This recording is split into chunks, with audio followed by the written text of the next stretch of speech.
Welcome back to the show. I'm your host, Mr. B. Today we have a very exciting show for you. We are discussing the latest developments in the Iran war. It appears as if there are some countries that's currently helping Iran bypass some sanctions. Now, I've been following the latest developments from a publication based in India called First Post, and they tend to have accurate information. So I like to use them as a third party source just to make sure that I'm not dispersing the wrong information. So, without any further ado, let's jump right into it and see who's helping Iran.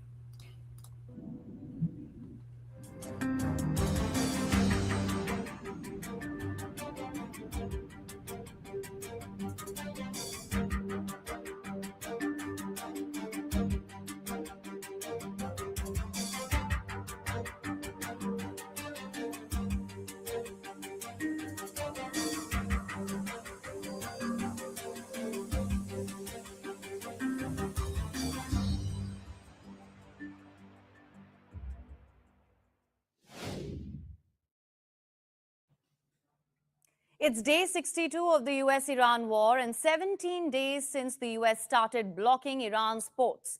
US President Donald Trump is already calling it genius. In his words, it is foolproof and nobody is going to play games. The president, for now, is reportedly digging into a strategy to inflict as much economic pain on Iran as possible in hopes of forcing Tehran back to the negotiating table. Now, peace talks between the United States and Iran have remained stalled. Trump says there will be no deal unless Iran promises no nukes. He also says negotiations with Iran are continuing through phone calls. I don't know. It depends. We have talks. We're having talks with them now, and we're not flying anymore with 18-hour flights every time we want to see a piece of paper. We're doing it telephonically, and it's very nice. I make a call, or I have my people make a call, and you know the answer. I always like face-to-face. Iran, for its part, is not keeping quiet. Smart founders know something most people miss. Get your domain name even if you're not ready to launch your business. With Wix, you can grab. He said Tehran will secure the Gulf and put an end to the quote-unquote enemy's violations. He mentioned what he called a new management in Hormuz, adding that this will benefit the region. Meanwhile, the country's president says that Trump's blockade is doomed to fail. Tehran also issued a warning. It says it will soon deploy a new weapon right next to the enemy, but declined to reveal the weapon or provide any more details on this. This was followed by a pointed remark, and I'm quoting here, "Hope they won't have a heart attack." At the center of it all is the Strait of Hormuz. Let me remind you that the US blockade of Iranian ports has been in place for 17 days. It was announced as retaliation for Iran's blockade of the strait, critical for carrying around 1/5 of the world's oil and gas. And since the blockade started, the US has intercepted 42 ships, according to the US CENTCOM. That's 69 million barrels of oil, worth over $6 billion, that Iran simply could not sell. Trump has reportedly said that the blockade is choking like stuffed pig and has refused to lift it. The strategy is deliberate: maximum economic pain. Now, here's where it gets very Trump. The Strait of Hormuz has now got a new name, or at least that's what Trump would want us to call it. He posted this modified map on Truth Social, renaming the Strait of Hormuz as the Strait of Trump. So there it is. Another place Trump wants his name tattooed on. First, it was the Kennedy Center, then came the battleships, Palm Beach Airport, coins, passports, and now it's a waterway that sits 12,000 kilometers away from the United States. Trump's renaming, of course, didn't sit well with Iran. Its Foreign Minister Abbas Araghchi said calling Hormuz anything else is a terrible mistake. The dual blockade of the strait has already impacted shipping. Before the war started, around 60 vessels used to cross the strait daily on an average. The average has now come down to just 6. That's a 90% decline. When shipping stalls, it impacts the amount of oil and gas the world receives. There's a direct impact on energy output. And as a result, oil prices have been soaring. Today, oil prices soared more than 7%, touching a 4-year high. Brent crude reached a peak of $126 a barrel before falling to around $110 a barrel. So, Washington is now scrambling to build an international coalition to secure this critical choke point, something called the Maritime Freedom Construct, to reopen the strait of commercial shipping.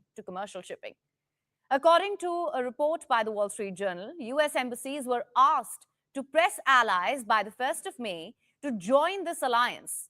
This list includes the UK, France, Germany, Italy, Australia, Japan, South Korea, Saudi Arabia, and the UAE.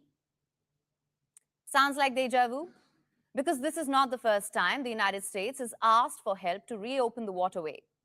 Earlier, European nations had already rejected Trump's appeal for help. That led to Trump calling the alliance foolish. So I think NATO's making a very foolish mistake. And I've long said that, I wonder whether or not NATO would ever be there for us. So this was a great test because we don't need them, but they should have been there. Germany is now preparing for US troop production, acting on Trump's threat after Chancellor Merz publicly criticized the Iran war. Merz tried to walk back on it yesterday, insisting the relationship remains intact. But it seems the damage is done because Trump has taken another jibe. He said the German Chancellor should fix his broken country first before interfering in other matters. Trump is reportedly set to be briefed by the US Army on new military plans for Iran. Let me break down the options one by one. First, the US CENTCOM has prepared a short and powerful wave of strikes, likely targeting infrastructure to break the negotiating deadlock. Second, there's a plan to seize part of Hormuz itself, potentially involving ground forces. And the final one is a special forces operation to secure Iran's stockpile of highly enriched uranium. Which brings us to the nuclear question. Iran currently holds an estimated 440 kilograms of uranium enriched to 60%, dangerously close to weapons grade. The US wants it gone. Iran says it's for civilian use only. And now, UN nuclear chief Rafael Grossi says most of that uranium is likely still at the Isfahan site, which is situated in central Iran. Why does it matter? Because this is the same site Trump claimed US strikes destroyed in 2025. The nuclear body hasn't been able to inspect it since those attacks. They're relying on satellite images. So the uranium is still there. The inspectors are locked out, and nobody knows exactly what Iran has or where. Until my inspectors can go and verify that there is no access, we cannot confirm that this is the situation. We are being told that this is the case. So there are lots of things. We tried last year with the Cairo Agreement to pave the way for a return of the inspectors there. But of course, with the new war episode, this is still delayed. So here's the bottom line. With no progress in peace talks, the Strait of Hormuz, or as Trump would like to call it, the Strait of Trump, has become the defining pressure point of this standoff. Oil is surging, shipping has collapsed, military options are being drawn up, and 440 kilograms of near weapons-grade uranium likely sits at a site nobody has inspected since last year. Trump says the blockade could last months. Iran hasn't blinked yet. So we have two nations, one strait, and the entire world paying at the pump.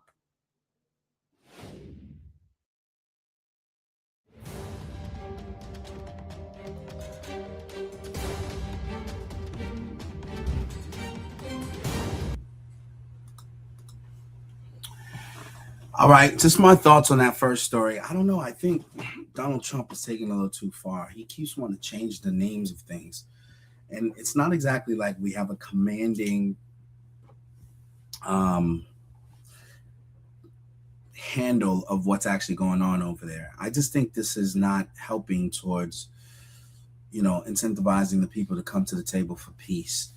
It's a little braggadocious. Not that that's outside of Trump's style, but it's just, to me, doesn't serve the purpose. You see a lot of that from Pete Hegseth, his war secretary as well, where there's just a lot of bragging. Yes, we blew up some things over there. But at the end of the day, what are we accomplishing? Is our influence less or more in the world? Do people fear us? Yes, I'm sure they feared us before we attacked Iran. We spend the most money on military equipment, and we have a lot of bombs that could potentially cause a lot of distractions. But what happens when people lose respect for you is the thing that I think is not paying attention here. Now, as a guy who wants to see our president succeed, I just don't believe this is the way to go about it. But it just seems like he's doubling down on some of these hardline positions that he's taken, irrespective of how it's being perceived by the world. But it's Donald Trump.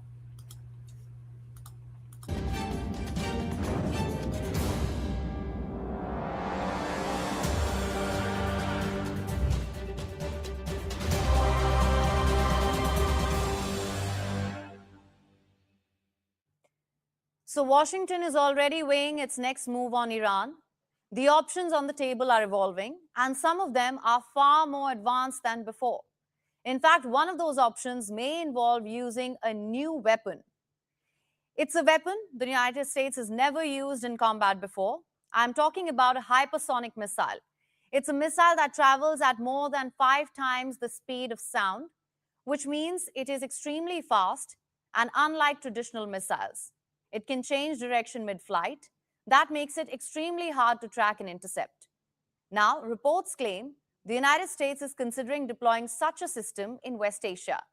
It is called the Dark Eagle, and the purpose is clear: to target ballistic missile launchers located deep inside Iran. But has the US not already targeted many of these sites? At least that is what the Pentagon has said publicly. The Pentagon is the US Defense Department. So why is a new weapon being considered now? The answer lies in distance and defense.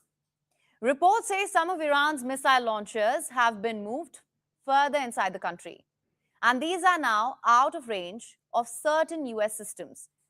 Let me explain this with an example. The US precision strike missile, it can hit targets just over 480 kilometers. That range, of course, has limits, and those limits are now clearly showing. So the requirements have shifted.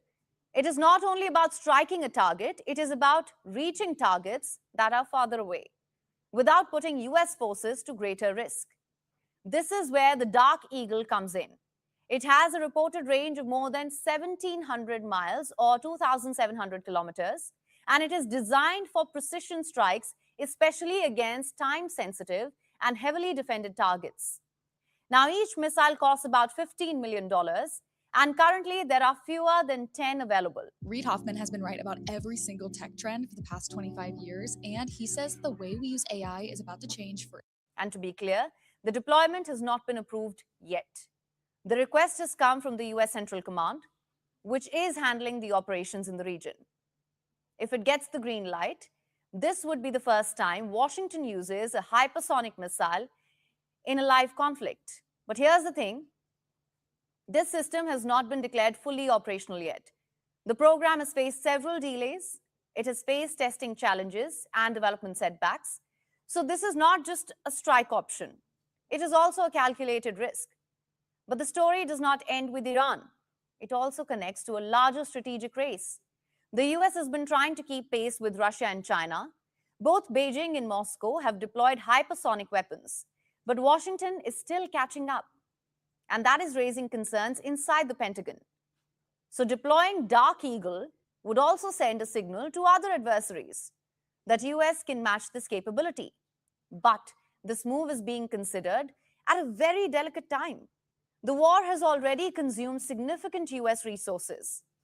The Pentagon estimates this conflict has cost about $25 billion so far. And that spending has mostly gone into munitions. So approximately at this day, we're spending about $25 billion on Operation Epic Fury. Most of that is in munitions. There's part of that is obviously O&M and equipment replacement. We will formulate a supplemental through the White House that will come to Congress once we have a full assessment of the cost of the conflict.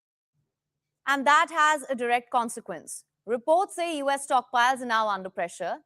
Let me pull up the numbers for you.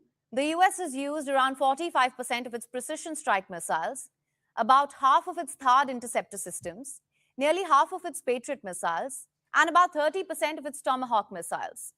Experts say rebuilding these stocks will take time. This creates a strategic question. Can Washington afford to use its most advanced system now, if it may need them for a future conflict? Because the US is not only focused on Iran, it is also watching Russia, China, and other global flashpoints. And as these pressures build, the conversation inside Washington is also shifting. It is no longer only about military options. It is also about long-term readiness. Yesterday, War Secretary Pete Hegseth faced lawmakers in the US Congress, that's the US Parliament, and the questions were direct about the cost of the war, the use of munitions, and how long this can continue. Take a look at this. How is this war going? Do you think we're winning? Militarily on the battlefield, it's been an astounding military success. No, but are we winning the war? Absolutely. Okay, so do you call Iran closing the Strait of Hormuz winning? Well, I would say the blockade that we hold that doesn't allow anything to come in or out of Iranian ports. Okay, is so always in our we've blockaded their portfolio to blockade. So use. they blockaded us, and then we blockaded their blockade. That's like saying, tag, you're it. That exchange captures the mood right now. Confident on the surface, but there are lots of questions, and those questions are not going away. So what does this moment really tell us? That the war has moved into a different phase where the limits are starting to show and the choices are becoming harder, because every next step now comes with a trade-off. Use more force and you stretch your resources. Hold back and you risk losing momentum. And right now, Washington is trying to strike that balance. And Donald Trump has a new nickname, and it has a connection to Mexican food, nacho, acronym for Not a Chance Hormuz Opens. A Bloomberg columnist broke it this week. According to him, Wall Street traders have quietly coined the term to capture the current stalemate at the Strait of Hormuz. Right now, it is closed. Iran shut it. The US responded with a blockade of Iranian ports. Iran said it will reopen the strait, but only if the US lifts its blockade. Washington said it will lift the blockade, but only if Iran ends its nuclear enrichment. It's a game of cat and mouse, and so the strait stays shut. And 20% of the world's oil, it's going nowhere. Hence, nacho. But here's the thing. This isn't Trump's first food-themed nickname from the trading floors. There was a predecessor, a classic, taco. Trump always chickens out. Traders coined it after noticing a very reliable pattern. Trump's loud threats, maximum drama, followed by a quiet retreat. Take tariffs, for example. Trump threatens very high tariffs. Markets react sharply. He backs off after a while and then delays or softens the tariffs. As a result, markets rebound. Traders have even built a trading strategy around it. It's called taco trade. Buy the dip when Trump escalates, sell back when he walks back on it. Rinse, repeat. So taco is practically a financial product. But nacho signals something very different, something darker. Traders aren't pricing in a retreat this time because this isn't tariff chess. This is a military confrontation, energy supply chains, regional escalation. When Wall Street stops expecting a climb down, the rest of the world should probably sit up straight. And of course, once you open the food metaphor door, you cannot close it. The internet walked right through. Someone pointed out that we now have both a taco and a nacho, and therefore this situation is simply the whole enchilada. And Mexican food is ruling the roost. A user helpfully contributed fajitas, failure at forcing Iran towards a settlement. And Trump might not be happy learning about this new nickname. Considering the last time he was asked about taco, he called it the nastiest question. But he can soothe his feelings because Fox News has a different interpretation. It has offered its own nacho, never avoids confronting hard obstacles, patriotic and punchy. Here's what no one's saying though. The Strait of Hormuz doesn't care about acronyms. It does not care about trade slang, cable news rebuttals, or what rhymes with guacamole. Every day it stays shut, oil prices climb, markets sweat, the global economy holds its breath, and people like you and I pay the price. Traders didn't invent nacho to be clever. They invented it because they've stopped expecting a resolution. And when traders stop expecting, the rest of us should start paying attention.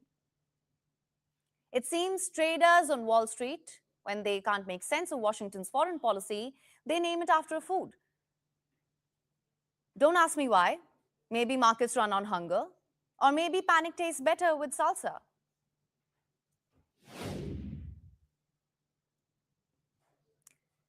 Let's now turn to Pakistan. The economic pressure there is hard to hide. Prices are rising, fuel costs are climbing, and households are feeling the strain. The Iran war has made things worse. Oil supplies are disrupted, shipping costs are up, and trade is slowing down. So what is Islamabad doing? It is scrambling for alternatives. It has opened new overland routes into Iran. On paper, this is about trade. But it is raising a big question. Is Pakistan helping Iran work around US pressure? Remember, Washington has blocked Iranian ports. So if Islamabad is undercutting that effort, what risks does it create for its own economy? Here's a report. A crisis at home, a failed mediation abroad, and now a desperate detour. This is Pakistan today. Its economy is under strain, and the pressure is no longer hidden. Prices are rising, growth is slowing, and the government is struggling to keep up. The numbers tell the story. Prime Minister Shehbaz Sharif says the country's weekly oil import bill has jumped from $300 million to $800 million. That is a rise of 167%. This is not a minor increase. It's a severe shock. Fuel prices are rising fast. Transport costs are climbing. Food is getting expensive, and inflation is squeezing households. For a country already dealing with debt and repeatedly begging abroad for help, this is a dangerous spiral. The Iran war has made it even worse. It has disrupted the Strait of Hormuz. This narrow waterway carries nearly 20% of the world's oil, but shipping is now restricted. Insurance costs have surged, trade has slowed, and the impact is immediate. Pakistan's energy supplies are under pressure. More than 3,000 containers meant for Iran are stuck at Karachi. Cargo is not moving and losses are mounting, so Islamabad opens 6 overland trade routes into Iran. These corridors link Karachi, Port Qasim, and Gwadar to border crossings like Taftan and Gabd. The Gwadar to Gabd route cuts travel time from nearly 18 hours to just a few hours, and transport costs could fall sharply. On the surface, this looks like a trade solution, but it raises a bigger question. Is Pakistan now helping Iran bypass the US blockade? Because these routes allow goods from third countries to enter Iran by land. That means avoiding the sea routes under US pressure. Washington is working to choke Iran's access to global markets, and Islamabad is quietly opening a back door.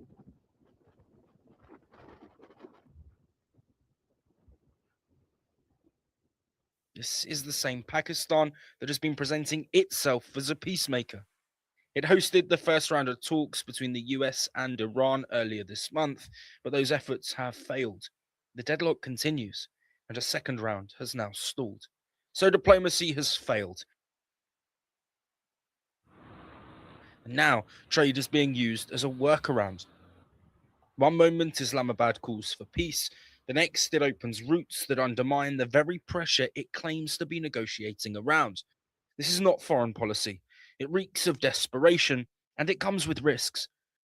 Because the US is unlikely to ignore any move that undercuts its blockade. Pakistan, meanwhile, is financially fragile. It depends on external support, and it cannot afford friction with Washington. Yet, here it is, doing exactly that. So step back and look at the full picture. An economy in crisis, a mediation effort that went nowhere, and a government that has no strategy. Pakistan is not shaping this crisis, it is being swept along by it.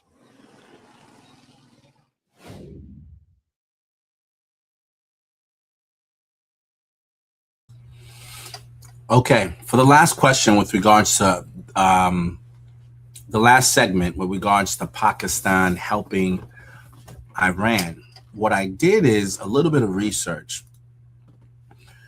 And I asked the question just on Google, what countries is most hurt by the closure of the Strait of Hormuz? As you can see here, according to the results, top countries most affected based on exposure to Gulf energy and ability to absorb shocks. Pakistan, 99% of LNG imports from Qatar, UAE, 88.8% of oil, gas from the Middle East, low reserves, 2.8 months of imports, high debt, 25% of GDP. So, and then it lists out a few other countries: Bangladesh, India, Thailand, South Korea, Philippines, Sri Lanka, Kenya, Ethiopia, and Jordan. So these are all the countries that is affected when oil is not able to flow through that Strait of Hormuz. Pakistan's at the top of the list. Of course, they're going to be helping somehow, some way, Iran to curry favors, to ensure that they're getting deals on oil, or to ensure that they're keeping a lifeline open for their people. Now, Pakistan's not like most other countries. They have some financial constraints. A lot of times they're borrowing from the World Bank just to keep the country operational. Pakistan, although it's a nuclear armed country, is not economically where I think it wants to be. So these things, these conflicts, especially in their region, has a huge impact on them. It's the same exact way when China was assisting Iran. Of course there would be, because they're a major consumer, probably one of the number one consumers of Iranian oil.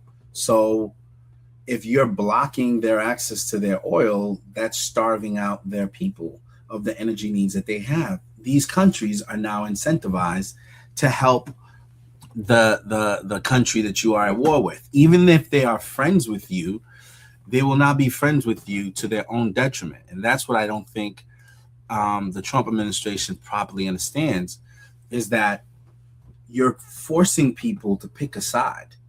And a lot of times you're forcing them to pick you or them. And most times, even if somebody's your best friend, they're always going to pick them because it's about their survival. I don't believe that those considerations get factored in when decisions are made. Essentially, there's pressure points. Whenever you close access to something, it's creating a pressure point. Now, the people who are already having the closure of the Hormuz Strait by Iran, and now we're putting a blockade. So in a way, they got to appease two separate parties. They got to appease the Iranians and they got to appease the U.S., both of which are at odds with each other. At some point, people are going to start to brainstorm ways around these pressure points. And that's what you're starting to see. You're starting to see, okay, neighboring countries are going to say, well, look, we may have access to some harbors. What if what if we ran some trucks through or something like that, and you can, run the oil through our system and then get it on your ships that way? I don't know. I mean, I'm sure those discussions have to be taking place because, these people are being affected and the economies and their people are being affected by what's happening. So I think Pakistan helping these people, although not in the mainstream, they seem to be trying to do it behind closed doors, is expected, should be expected. The question now becomes, how will Trump react to it? And what will he do to punish, or, I don't know, maybe apply sanctions? I don't know. Maybe stop funding? I don't know. But it's now another thing that he has to consider. Again, I feel like this situation is better resolved by just washing our hands with it and being done. But, some people got to do it their way. So it is what it is. We just have to watch and see what happens next. All right, let's move on to the next story. Is Ukraine finally ready to surrender? All signs on the ground point to... Imagine being able to build an app with your name on it, just by thinking about it.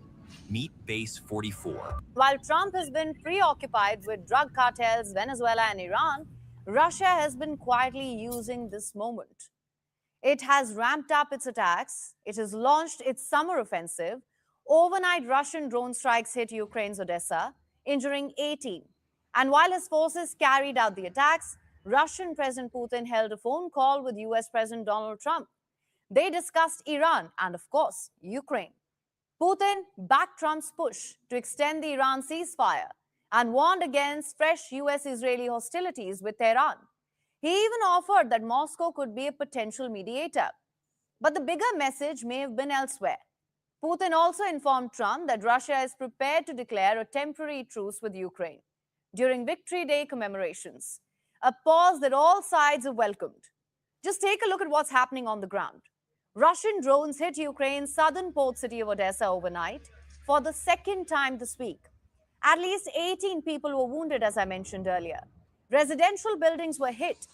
Fires erupted across upper floors and rooftops, with some of the worst damage reported in Odessa's central Primorsky district.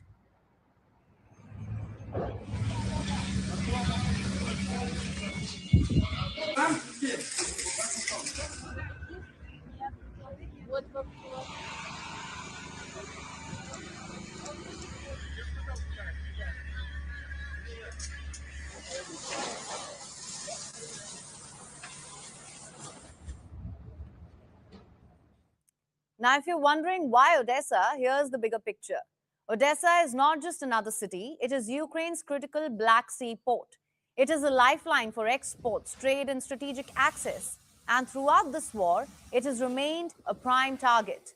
While the world looked away, Russian forces have intensified attacks. Instead of relying heavily on large mechanized assaults, Russian forces are increasingly using small, fast-moving infantry groups, often on motorcycles or all-terrain vehicles, so they can reach front lines quickly. The objective? Pressure Ukraine's defensive belt in Donbass, the so-called belt of fortress for the Kremlin. Full control of Donetsk and Luhansk is not just military, it's political. And if Russia succeeds there, it could open the door to further pressure on Kharkiv, Zaporizhia, and Mykolaiv. So how is Russia sustaining this war after years of attrition? By adapting. Moscow is rapidly expanding its drone warfare capabilities. Its unmanned forces have reportedly grown to over 100,000 personnel, with plans to expand further by the end of next year. From recruiting young personnel to building automated drone lines across the front, Russia is investing heavily in machines to extend the battlefield. But Ukraine is adapting too. Kyiv is expanding its own drone strike networks, developing long-range missile capabilities, and pushing the war deeper into Russian territory.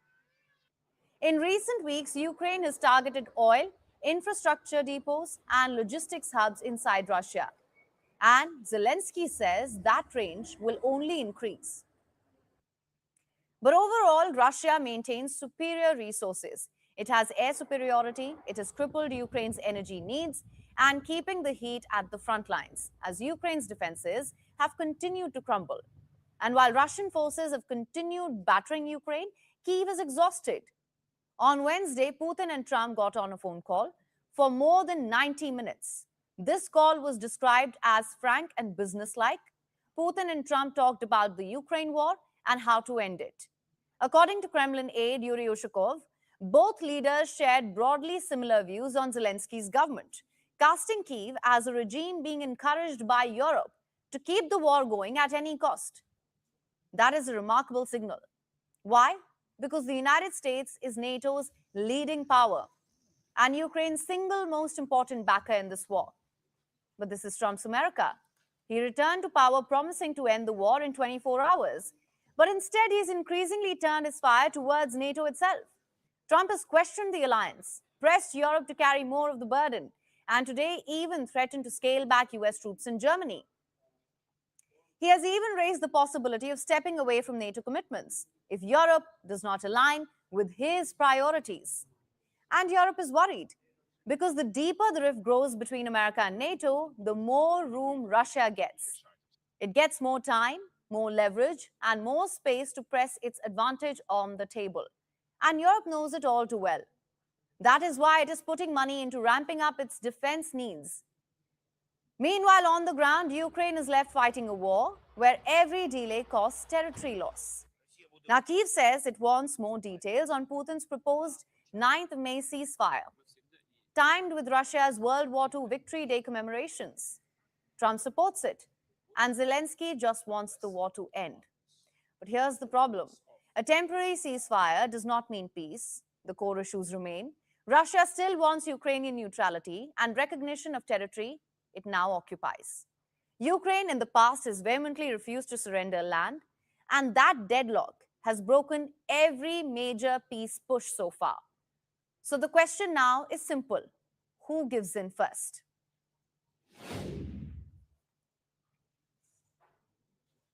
Influencers are no longer just selling products. From Washington to New Delhi, governments are tapping creators to shape narratives, reach younger audiences, and quietly push their version of the truth. But what happens when foreign policy starts running on likes, shares, and algorithms? Our next report breaks down the rise of influencer diplomacy, the money behind it, the strategy driving it, and the risks it carries. 216,000 subscribers. That's the audience of a YouTuber called Ethan Robertson, better known as Wheels Boy. His content? Chinese electric cars. Recently, he was seen giving some of his foreign viewers first-hand look at China's high-tech cars at the Beijing Auto Show. Because US fans always have the same question. Why can't I buy these cars back home? And the impact of this is bigger than you think. Today, governments are discovering a new kind of diplomat, not in suits, not in embassies, but behind ring lights. Call them what you want, creators, vloggers, influencers. But here's the truth. Foreign policy now has a follower count. Take iShowSpeed, a widely popular influencer, for example. 47 million people follow him on Instagram, 53 million on YouTube. And this 21-year-old influencer live streams his unfiltered world travels across China and beyond. His trip suited China's push to boost tourism and global image.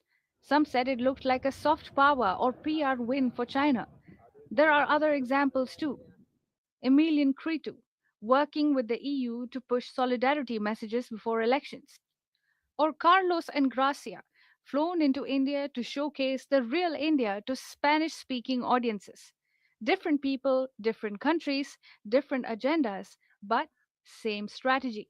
Influence the influencer, and you influence the world. And make no mistake, this is big business. Influencer marketing is now a $33 billion industry, up 20 times in a decade. Governments want in. Look at the examples. In the United States, the White House has reportedly tapped over 50 influencers to promote COVID vaccines. Some states even paid creators up to $1,000 per post. Meanwhile, a secretive group reportedly offered up to $8,000 a month to push narratives online. In the UK, under Keir Starmer, influencers are being invited into Downing Street. Canada has spent over $1.7 million on influencer campaigns. And Israel, reportedly up to $7,000 per post. Diplomacy used to be off the record. Now it's on the algorithm. And India is not sitting this one out. Through platforms like MyGov India, the government has onboarded influencer marketing agencies. India is not new to this race. In 2024, the Ministry of External Affairs started inviting influencers from countries like Nepal, Sri Lanka, and the UAE. Curated visits, carefully designed experiences. Because India knows something crucial. You don't just tell your story anymore, you stream it. What's the appeal for governments? Well, an influencer can reach more young people. They can find influencers more authentic and engaging than most official diplomats. And then there's the algorithm. Social media platforms reward and amplify human content rather than stiff statements by bureaucrats. But this game cuts both ways. Control too much, and audiences smell propaganda. Control too little, and your influencer might promote your rival next week. And creators themselves risk backlash. When fast fashion brands like Shein flew influencers to China, many were accused of being mouthpieces. Because followers today are not naive, they're watching the content and questioning the creator. So are influencers replacing diplomats? No, but this could be the new world order, where power is projected through algorithms. Welcome to geopolitics in the age of influencers, where the soft power isn't just soft anymore, it's viral.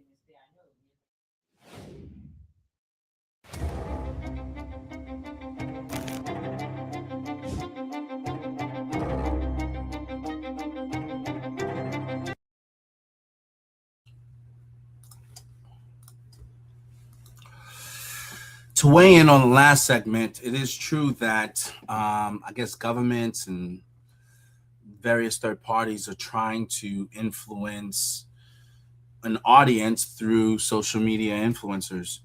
And to name a few, you have like the Brandon Tatums and a few other people that you know are actually getting sponsored by certain interests. It is an effective way to get a message out because a lot of these people have millions of followers who view them as, a person of influence that they listen to. It's no different than how advertising works. Your favorite celebrity or your favorite sports athlete, endorses a pair of sneakers, endorses a restaurant, and before you know it, people go and support that particular brand or those sneakers or whatever, right? And I think this is a similar thing where now governments are trying to curry favor with the public through the fans of certain influencers. But to her point, it is true that today's consumer is a lot more well informed and they're able to think through certain decisions, right? So there is no real guarantee that messaging is going to change the perspective on that particular government or a particular aspect of a particular war. As you can see, there's been a lot of efforts, I think, made to try to draw the American people into supporting this war in Iran. I believe the White House and others have done certain social media campaigns and use memes and different things to kind of win the younger crowd over, and it's not working. I think the percentage of people who support the war is decreasing over time. The more and more days goes by that we're in the war. So there is no real guarantee that will always be an effective method, but people certainly try to do it. All right, let's jump back in.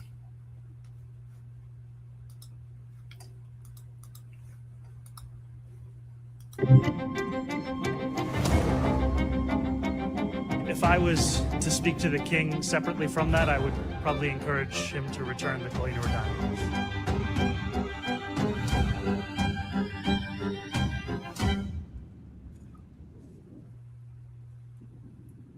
In the 17th century, the British did what they did best, arrived in India, took what wasn't theirs and called it legal.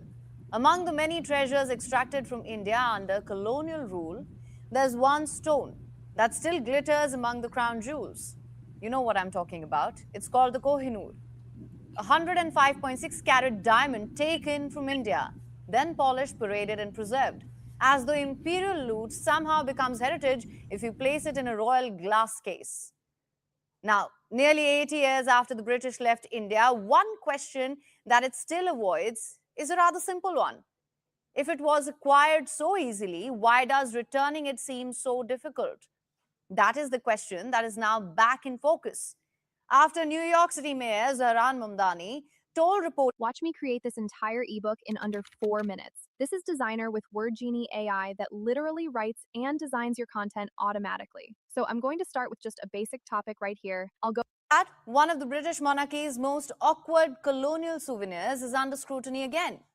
You see, for India, the Kohinoor is not just a diamond, it's a symbol of colonial extraction. A 105.6 carat reminder that the sun may have set on the British Empire, and yet some of its loot never quite made the journey back. As if this needs another reminder. Here's the story of the stone. It was first unearthed centuries ago in Golconda, Andhra Pradesh. It was passed through Mughal hands, Persian invasions, Afghan rulers, and Sikh emperors. In 1310, it is believed that Alauddin Khilji acquired the diamond during a raid in Warangal, where, according to legend, it was used as one eye of the deity in a Hindu temple. It was inherited by the succeeding rulers of the Delhi Sultanate. In 1526, Babur, the founder of Mughal Empire, defeated Ibrahim Lodi, from whom he acquired this diamond. Babur mentions the diamond in his memoir, the Baburnama. One of the first written references to the diamond is in 1620s, when Babur's great-great-grandson, Shah Jahan, commissioned the peacock throne, the Takht-e-Murasa, a jeweled throne with many exquisite gems and Kohinoor diamond. It sat in the peacock throne of Shah Jahan. It was then seized by Persian ruler Nadir Shah in 1739, then passed across empires again, until it reached Sikh ruler Maharaja Ranjit Singh in 1813. And then came the East India Company, following the annexation of Punjab in 1849. A 10-year-old Maharaja, Dalip Singh, was forced to sign the Treaty of Lahore, handing over the Kohinoor to Queen Victoria as a quote-unquote gift. Ask Britain and they will tell you that it was legal, because apparently making a child sign away his kingdom under colonial occupation counts as paperwork. The diamond was then shipped to Britain, recut for more sparkle, because evidently it wasn't shiny enough. It had to shine better too. Since then, the Kohinoor sits embedded in British royal symbolism. From Queen Victoria's brooch to the Queen Mother's crown, India has repeatedly demanded its return.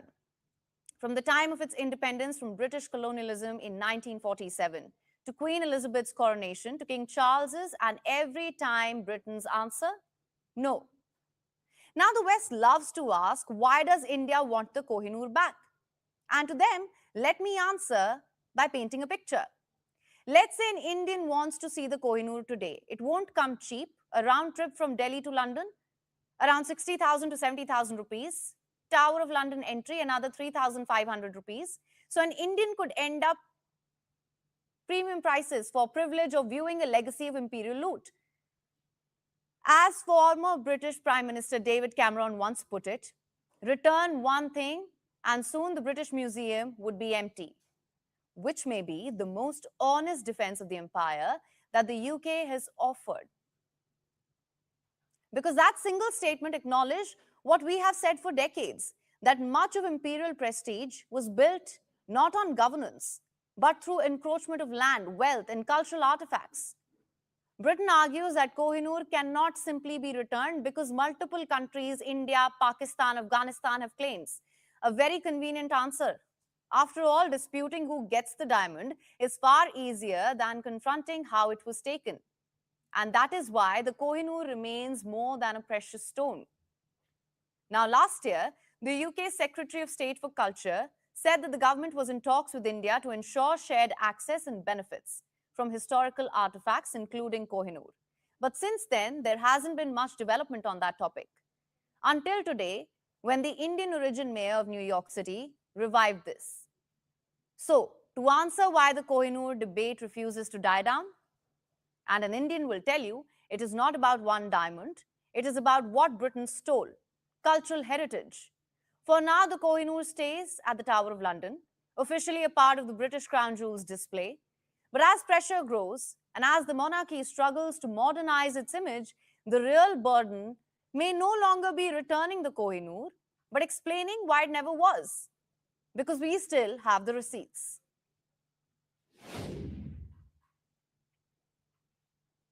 Once upon a time, the phrase, just one more chapter, kept people awake at night. Now it is just one more reel, which of course turns into 47 reels, 3 cat videos, 2 conspiracy theories, and somehow a recipe for Korean cheese corn dogs at 2 in the morning.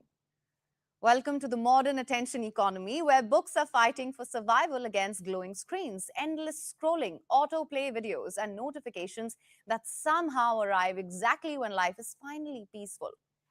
Parents are worried, teachers are exhausted, grandparents are confused, and somewhere in the corner, a dusty bookshelf is quietly wondering, what did it do wrong? Because in today's world, books to many people are no longer something to read. They're something to pose with in coffee shops or arrange by color for Instagram aesthetics. Global literacy rates may stand at around 86%, with developed countries crossing 96%, but daily reading habits are almost non-existent. Reports show only about 1 in 5 children around the world read daily, which means many kids today spend more time swiping on screens than turning pages. Across the nations that are part of the Organization for Economic Cooperation and Development, daily reading for enjoyment fell from 69% in 2000 to 64% in 2009. A small drop on paper, but a big warning sign for attention spans. Experts say reading habits have declined sharply among younger generations because screens are designed to keep people hooked. Social media apps reward short attention spans. Videos move faster than paragraphs. Researchers also point to changing lifestyles, long work hours, academic pressure, and of course, the digital overload. Many people feel mentally tired before they even open a book. Studies also show people spend more than 5 hours a day on screens, often experience worse outcomes. Rising screen time has been linked to declining reading frequency and even weaker vocabulary levels. And governments around the world are now starting to panic a little as well. Australia in 2025 banned social media for users under 16 because TikTok and Instagram. But here's the irony. As per reports, there was no meaningful shift there. Away from big tech platforms, even after this ban, TikTok and Instagram, they continue to dominate App Store downloads. But not everything is complete doom and gloom. People are still reading, just not always in the way older generations expect. As per 2024 global reading reports, the United States remains the world's biggest reading nation, with people reading an average of 17 books a year. India follows closely with 16 books per person. The United Kingdom reads 15, France 14, Italy clocks in at 13 books a year. Science continues to side with books. Multiple studies show that reading comes with surprisingly powerful benefits. Reading regularly has been linked to improved memory, sharper focus, better emotional intelligence, lower stress levels, stronger sleep quality, and even increased intelligence over time. In simple terms, books are basically gyms for the brain, except nobody has to do lunges or pay for a premium membership. So how can people read more in a world full of distractions? Experts suggest starting small. Even 10 to 15 minutes of reading daily can help rebuild attention span. Keeping books visible at home also helps. Reading before bed instead of doom scrolling can improve sleep. Audiobooks are also becoming a popular gateway back into reading for busy people. And then there are, of course, those apps that give you 15-minute summaries. But there's a question there as well. You may know the subject matter, but you aren't still engaging with the reading material, are you? Books and screens do not necessarily have to be enemies. Screens bring convenience, speed, and connection. Books bring depth, patience, and imagination. One gives instant entertainment, the other quietly changes how people think. Balance is both the challenge and the solution.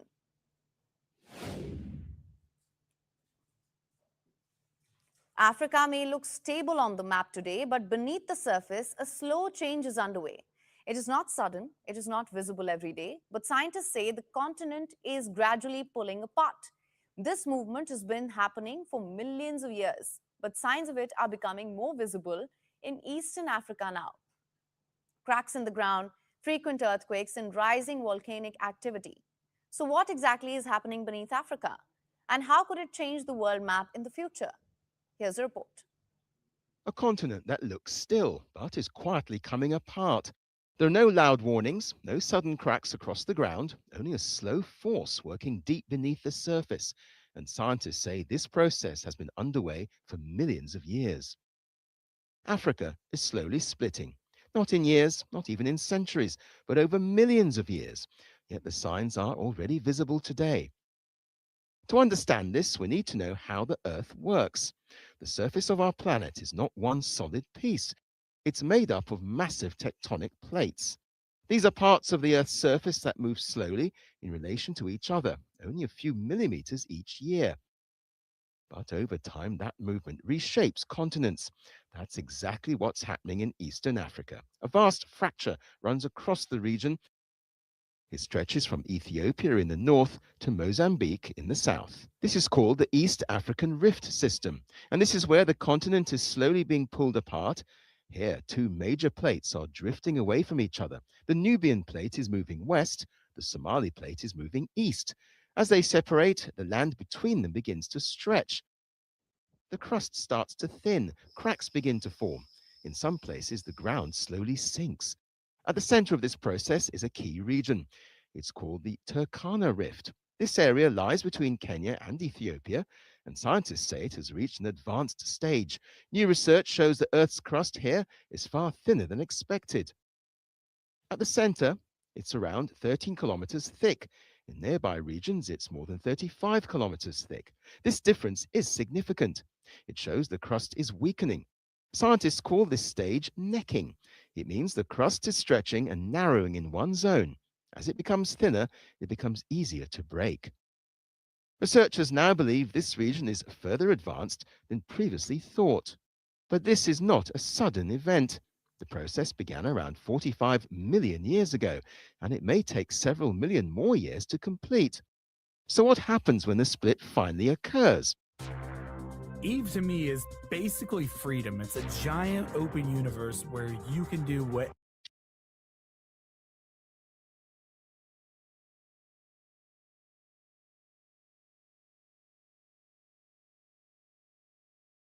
is hot liquid rock found from deep within the Earth will rise. This magma will cool and form new oceanic crust. Over time, water from the Indian Ocean could flow in and fill the widening gap. And when that happens, part of Eastern Africa could separate. It will become a new land mass. And the world map will change. This may sound dramatic, but it has happened before. The Atlantic Ocean formed in a similar way. What makes this moment different is that scientists are watching it unfold. There are already signs. Surface cracks have appeared in parts of the region. Volcanic activity is common. Earthquakes are frequent. The landscape itself is evolving. Large lakes are formed along the rift, and some areas continue to sink. Africa is not splitting tomorrow, but the process has already begun.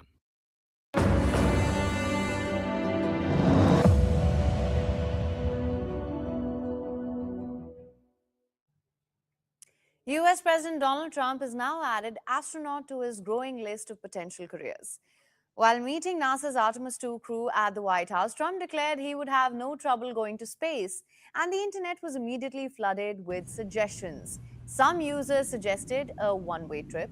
Others rallied to make space great again, and a few recommended sending Elon Musk's entire group chat into orbit while they were at it. NASA has yet to comment, though.